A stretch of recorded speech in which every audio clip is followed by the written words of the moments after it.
É uma história longa e um pouco complexa, mas assim, muito sutil, né? Porque em períodos de infância, a gente não tem muita noção de sintomas, eu digo sobre espiritualidade e sobre físico, né? Então, assim, é, eu era uma criança que eu sempre tinha uma prima que conversava muito. Eu conversava muito com a minha prima no espelho, né? Minha mãe contava muito sobre isso. Mas também eu era muito curiosa, além do signo, né, de Gêmeos, nós geminianos somos muito curiosos. E eu gostava muito de aprender, né? Então, quando eu entrei na escola, eu comecei a perceber dificuldades para poder enxergar. Eu sempre gostava de estar perto da professora, eu sempre gostava de anotar ou ouvir a explicação. Então, eu sofria muito bullying, porque as crianças, normalmente, elas tinham os livros, tudo, e eu procurava ficar perto de quem gostava de estudar, que tinha experiência para trocar. Desde a primeira série eu me lembro sobre isso. Com o passar do tempo, ali no ensino fundamental e tudo mais, nessa passagem as coisas iam ficando mais sérias, porque assim, cada vez eu ia me adaptando, criando métodos para aprender, sem que eu precisasse depender muito dos livros, sem que eu precisasse estudar para as provas, porque eu entendia, então eu sabia que ele ia trazer para a vida. Isso se agravou muito, né, nos outros períodos, até na fase da adolescência, achava-se que eu tinha vista cansada e essas coisas, estigmatismo, miopia, que era o que eu tratava na época. E aí se agravou muito, porque eu continuava me adaptando, mas conforme eu ia ao médico, era trocar o óculos, o colírio, e aquilo foi diminuindo de tempo o tratamento e cada vez mais sem um resultado. Isso já adolescente, trabalhando, né, tendo dificuldade para trabalhar, para escrever e tudo mais. Então, nesse processo todo, quando eu cheguei numa fase de trocar um óculos a cada 15 dias, e o colírio ele já me dava arritmia, tudo, eu falei, não, tem alguma coisa que eu preciso ser revisto. E eu procurei a opinião de um outro médico. E quando eu cheguei para a consulta, já foi uma coisa assim, meio que desesperadora, porque eles me perguntaram se eu tinha acompanhante, que por que, que eu não fui buscar atendimento antes, e eu achando que seria mais um óculos ou um outro tratamento. Na verdade, eles me disseram que era irreversível, não tinha cura, e que naquele momento o que podia me auxiliar era um banco de órgãos, né? Eu tenho uma doença que se chama ceratocone, foi descoberta tardiamente, e com a evolução da doença, vem outras comorbidades, como glaucoma, vem ceratites, vem alergias. Então, eu fui num processo já de muito avançado. E aí eu fiquei muito triste, né? Porque eu não entendia. Mesmo assim, voltei no outro médico e ele me deu o mesmo tratamento de que antes. E aí eu questionei, né? Expliquei tudo. E ele falou: olha, eu não tenho mais o que fazer. Então, não se sabe muito sobre essa doença, é uma doença rara, não tem muitos tratamentos a não ser, em casos extremos, chegar ao transplante. E como aqui é um consultório particular, a senhora tem que procurar um hospital escola, um hospital base, né, no caso. E aí foi assim que eu me deparei com a nova realidade. Porém, nessa nova realidade, eu já não conhecia a roupa que eu usava, eu não conhecia as pessoas, e o constrangimento de pedir ajuda. Então, as pessoas falam assim: poxa, eu passei perto dela, fingiu que não me viu. E eu me dedicava muito a trabalhar e estudar porque eu tinha muitos planos, muitas metas. E naquela época não tinha acessibilidade, né? E então, assim, como se eu tivesse o mundo e de repente eu acordei e o mundo foi tirado, né? Os passos foram me tirados da frente para realizar meus sonhos. E aí eu comecei a trabalhar, né? Fui condicionada a trabalhar muitas horas na época, porque eu já tinha um déficit. Então, se colocasse uma pessoa no meu lugar, seria mais vantajoso para a empresa. E me inscrevi num banco de órgãos muito assim, sem pé, porque naquela época nem se falava em doação de órgãos, muito menos poderiam dar uma esperança, porque eu estava chegando no estágio avançado, não tinha nem outro paliativo. Fiz todos os procedimentos, esperei, e sempre tem um momento da vida da gente que a gente tem uma revolta, né? E sempre esses processos, a espiritualidade estando ali, me intuindo, eu sempre fui muito intuitiva, eu sempre fui muito sensível. Mas, assim, a dor era tanta, né? A desorganização ali buscando um câmera era tão grande que, às vezes, quando a gente sente dor, a gente não quer ouvir nada, a gente quer produzir.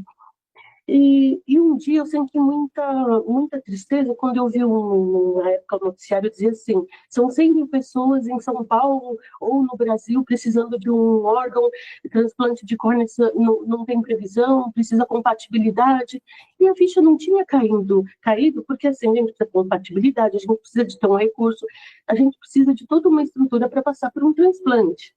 E ao contrário do que as pessoas pensam, que é assim, ah, mas é de córnea, a córnea é o único órgão que fica exposto, suscetível à rejeição por qualquer poeirinha, por qualquer organismo estranho, porque fica muito exposto. E fora a sensibilidade, você imagina, a gente leva 12 ou 15 pontos, e quando aquilo abre, a gente tem que ir para o pronto-socorro. Imagine uma coisinha no olho, um ponto aberto ali cortando. Então, todas as sensações, mexe com o estômago, desconforto, e eu superei. E chegou, né, o dia que eu fui brigar com o sagrado. Porque sagrado, eu tenho que ficar passando por isso, 100 mil pessoas, eu não vou conseguir chegar nessa fila, porque eu já corria risco de coçar e tirar o globo ocular. E aí eu me revoltei aquela noite, sabe? Eu chorei muito, eu tinha que subir um lugar escuro no quarto que eu dormia, e ali eu fiquei quase que de joelhos. Aí no outro dia eu acordei revoltada. Era uma sexta para sábado, eu falei, hoje eu vou comer tudo que eu posso, porque a gente tinha que andar paramentada para qualquer momento que chamasse a gente deixar onde a gente tivesse para o transplante. Falei, hoje eu vou comer o que eu quero, que eu tenho vontade, já que vai demorar 100 mil pessoas, e fui, né? No horário de almoço, pedi ajuda para as amigas. A gente foi num restaurante, eu adoro pudim, tinha pudim de grátis, comi pudim que vinha com a calça aberta. Aí quando eu voltei, a recepcionista falou assim: olha, tem um tal de um médico de um transplante ligando aí, deixei no telefone o recado lá na sua mesa. Quando ela falou isso, eu falei: nossa, a discussão que eu tive ontem deu ruim para mim, né? Porque eu briguei e hoje já veio, não sei.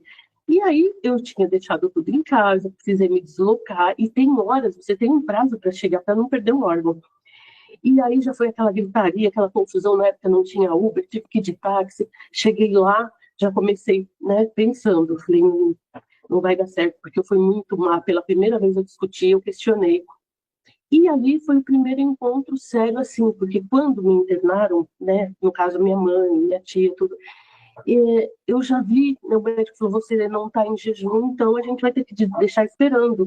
E eu já fiquei internada e o setor só tinha pessoas desenganadas, gemendo, e eu ia buscar ajuda para essas pessoas, eles diziam que elas já estavam medicadas e que aquilo ali era questão de dias. Então aquilo começou a me dar uma aflição e muito pensamento negativo.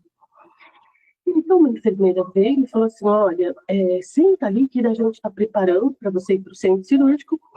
E me deu uma Bíblia enorme, né? Porque eu já não enxergava nada, me deu uma Bíblia e eu coloquei aquilo no rosto para controlar.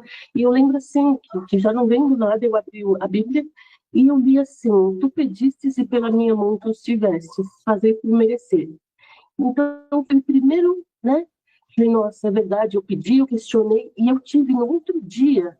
Então, comecei a entender como que a gente questionando a espiritualidade, sinceramente, ainda que não tratada, como a gente acessa.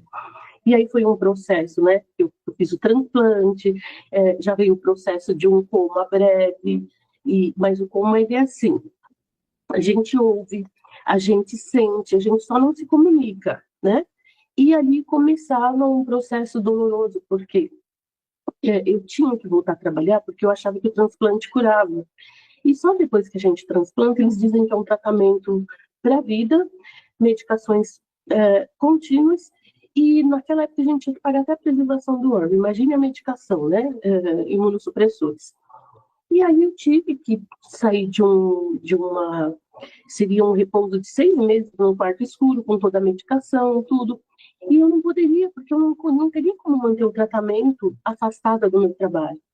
Então, mais uma vez, eu corri o risco, me colocaram num lugar que não era apropriado, e aí, como eu trabalhava com computadores, aquilo afetou mais a recuperação, e aí foi um processo já, né?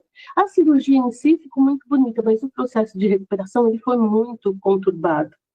E aí vem o quê, né? 2 anos depois, toda aquela conturbação, e eu já sempre confiando. E eles dizendo, ah, não tem problema, não vai avançar no outro olho, tudo, mas você vai ter que ter a regra para o resto da vida.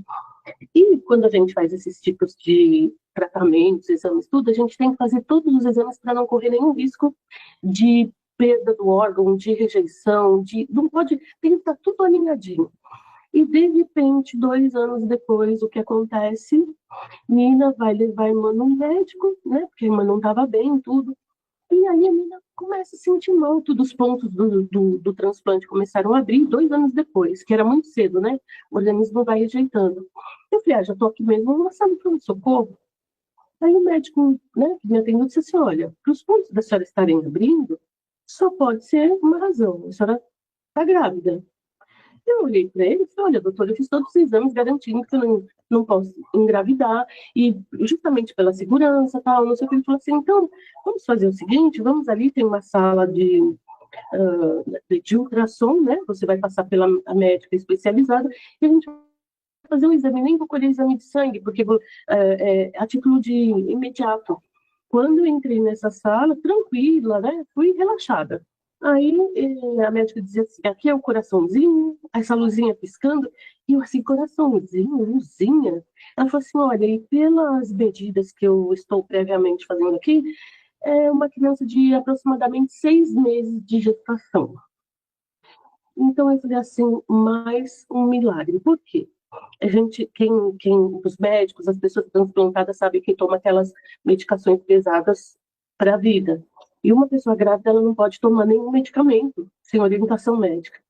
Imagine uma criança com 6 meses, com o meu corpo praticamente normal, eu não tinha nenhum indício de que estaria grávida, e a criança recebendo tudo aquilo. Então, daquela sala, eu já saí com um documento que era um pré-natal de alto risco. E dali 15 dias eu voltei para o hospital que eu tinha feito o transplante, tudo. Era cardiologista, tipo assim, eu tinha pré-natal 4 ou 5 dias na semana, então era intensivo. E num desses dias, 15 dias depois, foi agendado tudo, eu fui numa consulta de cardiologista, foi perfeito, marcaram para a próxima semana. E eu estava com a minha mãe.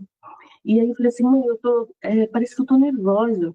Você poderia pegar uma água para mim? Porque eu não tô conseguindo nem andar antes da gente pegar o ônibus. Minha mãe falou, você fica quietinha aqui na porta, né? E eu vou pegar uma água ali e já venho. Quando minha mãe voltou, eu já estava na emergência. Eu tive uma parada cardíaca por conta de arritmia na porta do hospital, saindo da consulta de cardiologia. E aí eles fizeram as manobras de ressuscitação, tudo. Porém, dali, eu internei. E fiquei até 2 meses mais depois do que meu filho nasceu. E o que os médicos diziam? Provavelmente seria uma criança mal formada, por tudo aquilo que estava passando, a medicina não entendia, e que no risco da mãe eles sacrificam a criança. E eu não conseguia aceitar aquilo pela forma que aconteceu. Foi uma forma surreal, como tudo na minha vida. Então eu não tinha autoridade para assinar um sacrifício e não permitir que minha família fizesse isso. E aí vem todo o abandono, né? Quando você está no hospital, você não tem amizades, acaba tudo ali, é você, sua consciência e sobrevivência. E fiquei ali cada vez mais sofrendo. Os médicos já diziam que eu não poderia ter anestesia, que o parto seria difícil, mas eu tinha uma fé. E eu fiquei numa ala que cada dia que tirava uma pessoa, a gente já sabia que não voltava mais, tão grave. E eu fiquei assim até o nono mês, porque eles induziam uma medicação que é muito comum usada para que a criança nasça, porque para poder agitar, porque eu não tinha forças. E eu falei, mãe, amanhã você vem para me visitar, leve minhas coisas hoje, porque amanhã eu já acho que eu não estou mais aqui. Mas eu não tenho força mais. Mas façam de tudo para cuidar dessa criança se eu faltar, porque era um desengano total mesmo. E eu já não tinha força física. E me mandaram, fiz 10 ultrassons naquele dia e não tinha nada. Quando amanheceu outro dia, véspera de feriado, meu prontuário não subiu. O que eles fizeram? Me anestesiaram. Então, eu fiquei um bom tempo sofrendo, porque eu não podia tomar anestesia, anestesiou, entrei em choque. E o parto foi fórceps, foi muito sofrido. Então, eu entrei em coma. Dali foi mais difícil, né? Porque além da dor, além de tudo que eu estava passando antes, veio coma. E quando eu acordei desse coma, eu lembrava que quando as mães pediam para tomar banho, a criança viria.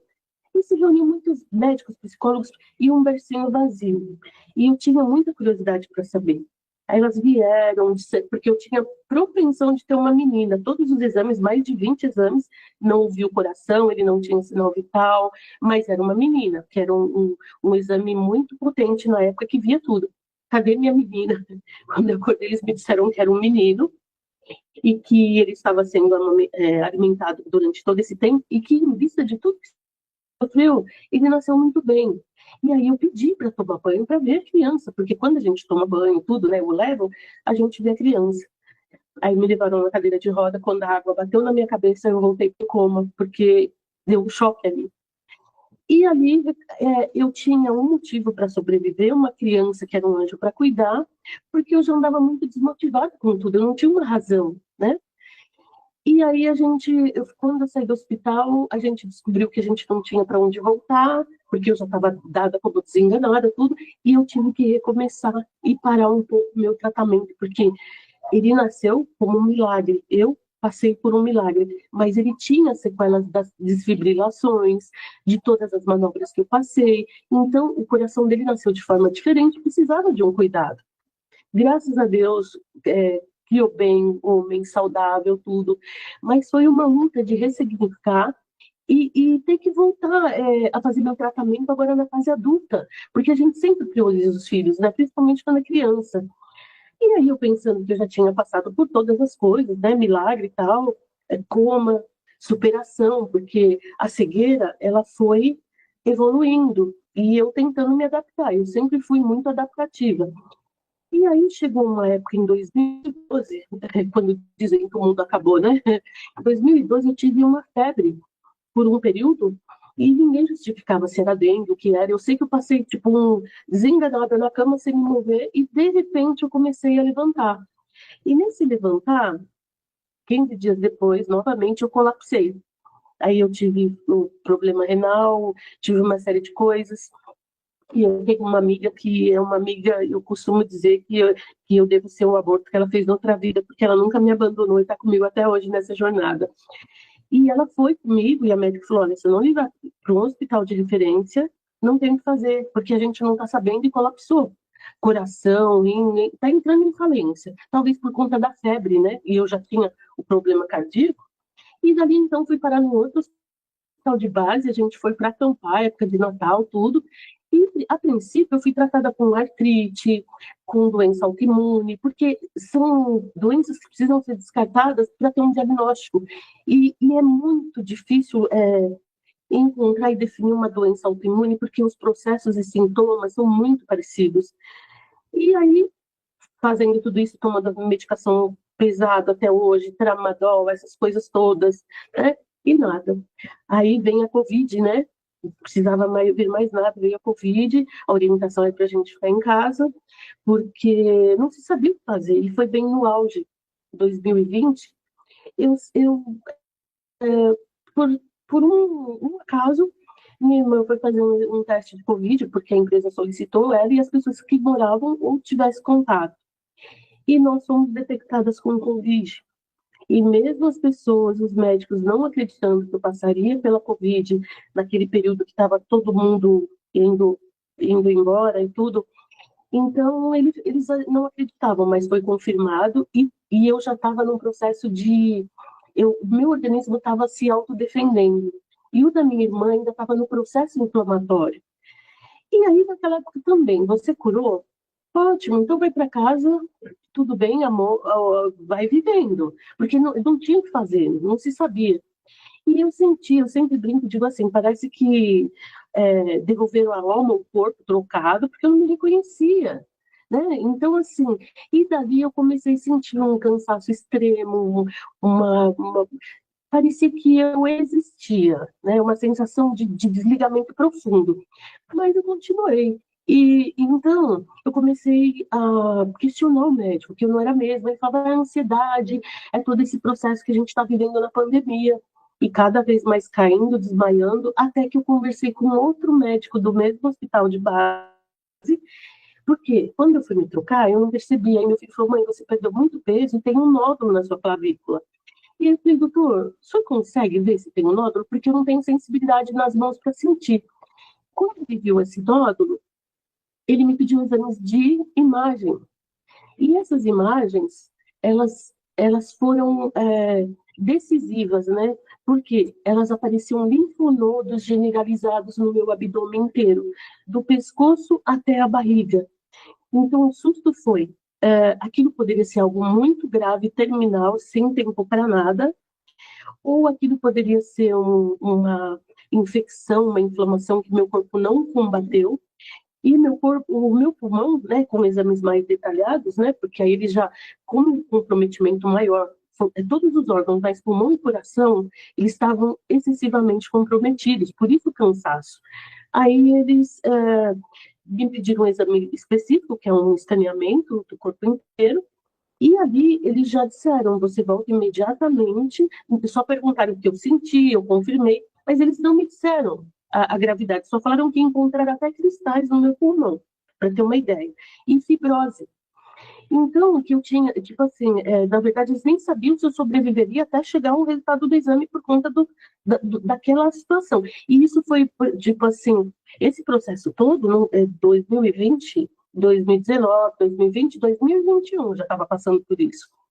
E aí eles anteciparam tudo, falaram, não podemos falar porque somos médicos de exame, vá para o médico, que precisa dar continuidade. Aí eles me pediam muita biópsia por conta desses linfonodos. Então o médico via, né, os lugares da biópsia e falava que estava tudo bem, mesmo eu com o exame. E aí eu falei assim, bom, eu tentei de tudo, ele não me atende, o que que eu faço agora? Eu vou pro dia da consulta, que já está perto, já tomei a vacina da Covid e tal, a terceira dose. Cheguei lá numa época de dezembro, época de festa, já cheguei lá muito cansada, mas falante, brincando com toda a turma, mas meus sinais vitais eles estavam muito baixos. Coração 30 por minuto, pressão arterial por volta de 8 por 5, 8 por 3, se não me engano. E a minha consulta era às 13 horas. E eu cheguei às 11, né? E falei, não vou almoçar, porque aí agiliza, não atrapalha a minha amiga. E depois só Feliz Natal.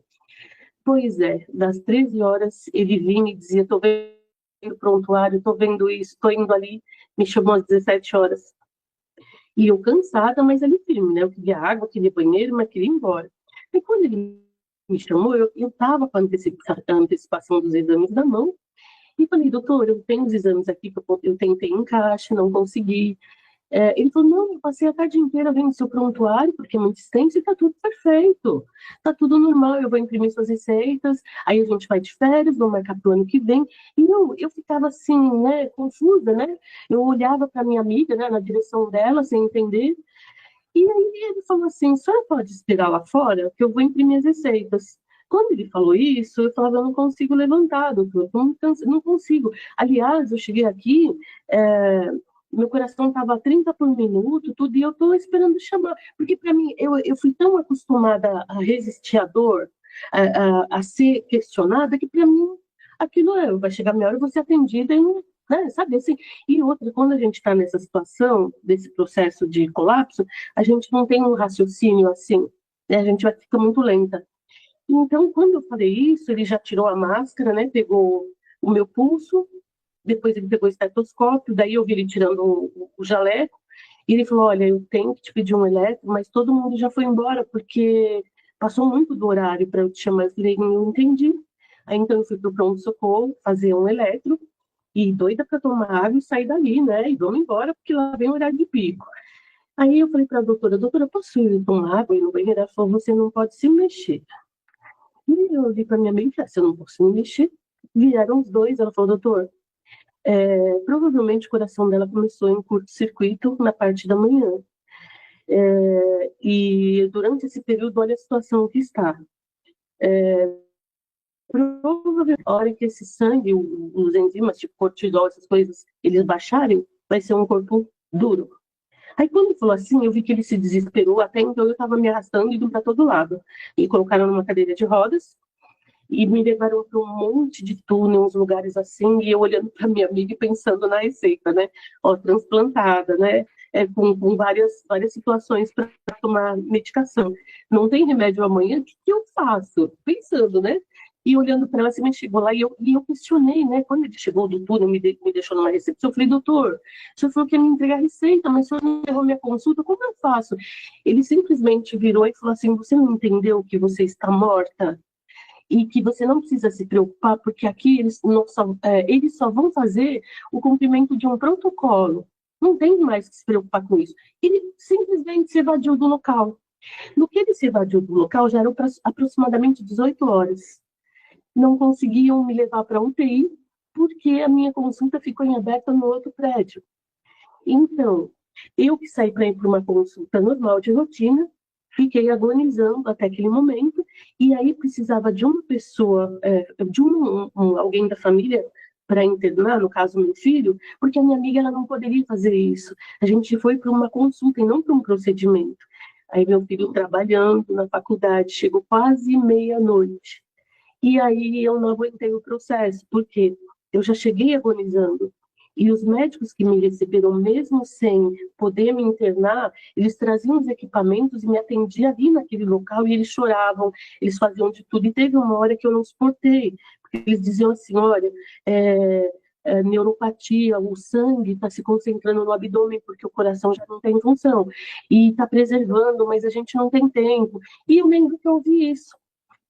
E fiquei, né, naquele momento, para mim foi aquele momento, que para mim era uma exaustão. E então eu fui para o lado do astral, eu tive uma experiência de EQM, que mudou toda a história, e é por isso que eu estou aqui hoje. Foi uma experiência assim, muito maior do que todas, porque eu fui para o astral, eu vi todas as coisas. Foi um período de dias, porém lá não existe tempo como aqui. Então a gente acessa tudo muito rapidamente, a gente aprende muitas coisas por sentidos que a gente também não usa, telepatia, a gente flutua, a gente se desloca em locais de luzes, locais assim maravilhosos, e eu não queria voltar, porque eu entendia que eu estava num lugar estudando com algumas pessoas, mas eu não sabia definir como aqui na Terra. Mas tinha uma essência, uma consciência muito grande, muito forte, de uma luz muito intensa, que nós não podíamos levantar o olhar, porque eles diziam que se a gente levantasse o olhar, a gente seria fulminado de tanto poder que existia ali. Mas todos usávamos roupas da cor da luz do ambiente, que seriam túnicas, né? O ambiente era tranquilo, a gente ficava como em posição de yoga, mas sentado como se fossem nuvens, porque eu não sei o que é aquilo. Então, o que eu acho mais perto, eu vou definindo. Então, nesse processo todo, que era muito bom, tudo, vinha um outro ser, que era muito mais alto, de outra tonalidade de luz, de cor, né? Mais dourado, assim, porque a outra era um branco azul anil, bem clarinho tudo. E aí, quando entrou esse ser muito alto, tudo flutuando, na minha concepção parecia ser uma enfermeira, né? E um lugar de onde ela saiu, para mim era uma porta, mas era uma coisa imensa, com uma luz que tomava conta de tudo. E aí ela dizia que teria vindo me buscar. E essa consciência dizia, né, em telepatia, que eu deveria voltar e que eu já tinha sido instruída para o propósito, missão, tudo, e que eu já sabia tudo que eu tinha que fazer, e que eu já tinha acessado toda a verdade. Então eu me dirigi, né, assim, de cabeça baixa, mas perguntando para aquela essência por que eu não podia ficar, porque ali era muito bom. Era muito bom e eu não tinha consciência de nada além daquele momento. Eu não lembrava de onde eu vim, o que eu estava. Para mim era muito familiar. Parecia que eu estava no meu ambiente, no meu habitat. E aí ele disse que não, que tinha alguém me esperando e que eu deveria, que eu já sabia tudo o que eu deveria fazer quando retornasse. E aí eu me despedi das pessoas e muito assim, meio, né, tenho que ir, então eu vou, mas muito contrariada. E quando a gente passou por aquela luz, eu já vi os olhos na UTI. E abrindo os olhos na UTI, eu ouvi a voz dos médicos falando com o meu filho, né, porque assim, a gente não consegue se comunicar, mas ali a gente ouve e percebe tudo. Mesmo confuso. E ele dizendo que já tinha feito de tudo, que eu já estava num processo de muitos dias de sofrimento, e que não tinha o que fazer, e que era muito doloroso o processo que eu estava passando ali, né? então que ele já pensasse em outros protocolos, e caso ele decidisse, para ele voltar a conversar, ou seja, procurar trâmites para funerária, essas coisas, né? E aí eu vi meu filho meio que chorando, tudo. E quando eu ouvi meu filho meio que chorando, os aparelhos começaram a disparar alarmes. E aí eles vieram pedindo, eu ouvia, tira ele daqui, e veio todo mundo, e foi desfibrilador, e foi todo aquele processo que eu já conhecia. E o curioso foi assim, né? Passou por tudo isso, mas meu coração não voltou.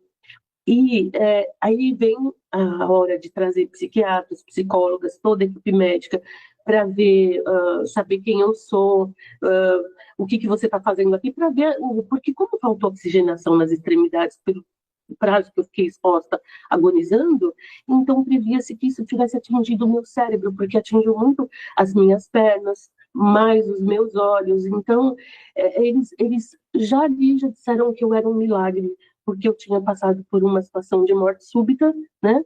Que eu tinha tido um bloqueio cardíaco total e eu tinha voltado. E que, ao contrário do que a gente vê nos campos de futebol, os atletas, as pessoas têm a morte súbita e ninguém voltou para dizer o que aconteceu. Então, aquilo era uma coisa inusitada, eles não estavam sabendo nem como proceder. Mas, discutindo por alguns dias, eles chegaram à conclusão que havia tentativa de colocar um dispositivo, um marca-passo ou alguma coisa que pudesse fazer a função cardíaca, porém sem anestesia, porque um coração parado recebendo anestesia é muito complicado por danificar, né, por poder danificar o cérebro. Então, eu ainda brinquei com eles, né? Porque assim, eu dizia assim, imagina, se eu morrer e voltei, morrer, não vai ficar mais. Então, pode, pode aceitar aí que eu vou fazer sim. E eu comecei a ter as lembranças, né? Do astral, do que eu vi, da verdade, sobre o nosso amado Mestre Jesus, sobre a nossa essência, sobre o que a gente está vindo fazer aqui. Portanto, eu tinha que passar daquela fase também, né? E aí eles me explicaram tudo, né? E era uma tentativa e eu estava consciente de acordo, e eu sabia que ia dar tudo certo, porque a planificação lá já estava tudo correta, então não tinha por que me preocupar. Porém, quando providenciaram tudo, que eu fui para o centro cirúrgico, né? Eu me recordo que eles disseram assim, olha, a gente vai furar, vai cortar para ver os reflexos, justamente por não poder ter um processo de anestesia convencional. E eu lembro que quando eu entrei ali, um dos médicos que me levou, ele dizia que eu fazia muitas preces e falava muitas línguas estranhas. E aí eu acordei com ele pedindo licença, porque estava no momento de ver meu curativo, e para mim eu ainda não tinha nem passado pela cirurgia, então eu não senti nada, eu não vi nada, e só perguntei para ele como as pessoas que estavam lá estavam vestidas, porque aqui na matéria eu não enxergo, e estava muito comprometida por esse processo todo. E onde eu estive, eu enxergava plenamente, desenvolvia todos os sentidos e alguns. E no centro cirúrgico, eu vi essas pessoas. E aí ele me disse que eu falava umas línguas diferentes, que eu fazia preces, e que o tempo todo, até aquele momento, que já eram 18 horas, né, eu fui de manhã, que ele teve que me acordar sentindo muito para ver o curativo, porque eu não parei daquele transe. E aí, quando eu perguntei das pessoas que estavam, ele falou, não, eram pessoas com roupas verdes, azuis, tudo. E aí eu tive, né, a realização de que aquelas pessoas que estavam comigo ali naquele processo eram as mesmas pessoas que estiveram nas salas de aulas aprendendo, né, que estavam comigo. Então, assim, ali foi maravilhoso descobrir uma egrégora que no momento eu não sabia, isso foi sendo digerido até hoje, mas eu já vi para cá, né, o propósito do canal, né, do fato da gente ter se encontrado, porque lá no astral eles diziam que eu tinha que dizer a verdade, que eu deveria abrir meios de comunicação, que isso deveria chegar a várias pessoas, e eu ficava pensando, como assim comunicação, se eu sou tímida, se eu cheguei aqui meio capenga e vou voltar 10 vezes mais capenga, né? Eu ainda falava para minha amiga, amiga do céu, como que eu vou levar a verdade, sair por aí ou falar, como vai ser isso, se até para vir no hospital, até, não, até as minhas necessidades mais básicas, eu preciso de ajuda, e aí a espiritualidade responde, né? É ela que comanda tudo. E quando ela comanda, você não resolve. Ela traz tudo formuladinho.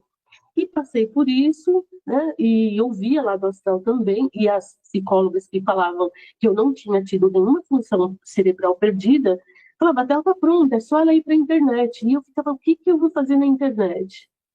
E no desenvolver desse tempo a chegar até aqui, eu comecei a receber muitos downloads da espiritualidade, inclusive muitas coisas, o meu processo também, muitos fenômenos que aconteciam comigo e eu não sabia denominar, você, Aline, me ajudou muito, né, me encaminhar para tratamentos que me esclareceram muito, você teve condição de identificar.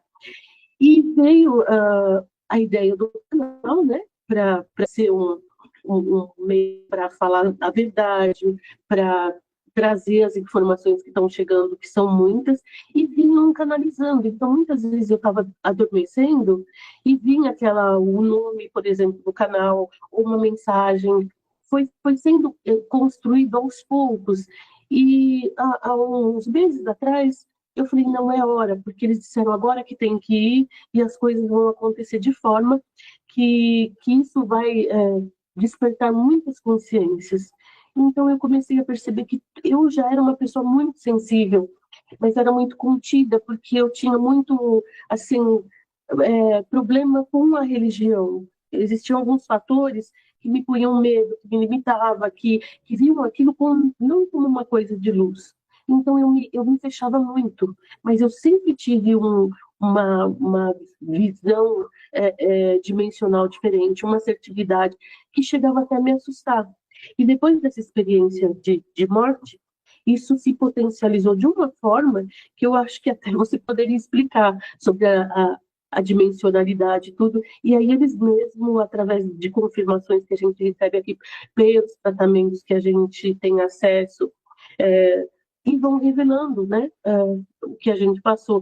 E o mais curioso, né, eu continuo sendo um milagre para a medicina, continuo sendo estudada porque tem cientistas de um complexo hospitalar de referência praticamente do mundo todo que não entendem, e a cada vez que eu vou, uma novidade, porque assim, tanto para a medicina não ter recurso, eles ainda estudam e veem esse trajeto que eu passei, esses linfonodos, eles sumiram. Então, eu tenho marcas cirúrgicas precisas em lugares muito sensíveis, que eu não conseguia nem biopsiar, e existem marcas cirúrgicas, porém por fora não existe, e eu recebi lá no astral que eu cumprindo esse propósito aqui, eu teria uma cura quântica muito profunda.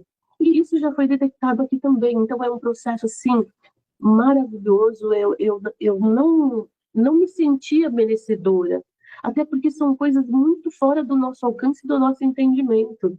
E aí a gente começa a estudar no astral, a vir para cá, trabalhar aqui, tudo. E aí a gente começa a perceber que a gente vive mundos paralelos, né? E que muitas coisas, assim como você diz, estão acontecendo na nossa frente, mas que os nossos olhos da terceira dimensão não enxergam. E esses fenômenos que acontecem comigo começaram a ficar muito mais frequentes, naturais, e eu já não tinha aquele receio, como eu vou dizer isso para a pessoa vai dizer se é verdade. A própria espiritualidade, ela já tem uma forma de conduzir isso com que toque a sensibilidade da pessoa e traga códigos que a pessoa vai saber. Então, assim, se essa é a minha missão e eu posso influenciar alguém motivando, com superação, eu estou abraçando, estreando isso aqui agora e eu pretendo continuar enquanto eu puder, trabalhando na luz, no amor. E, e tudo começou com um curso, né, no seu curso que eu ganhei de presente, que vem me aprimorando e agora eu estou aqui.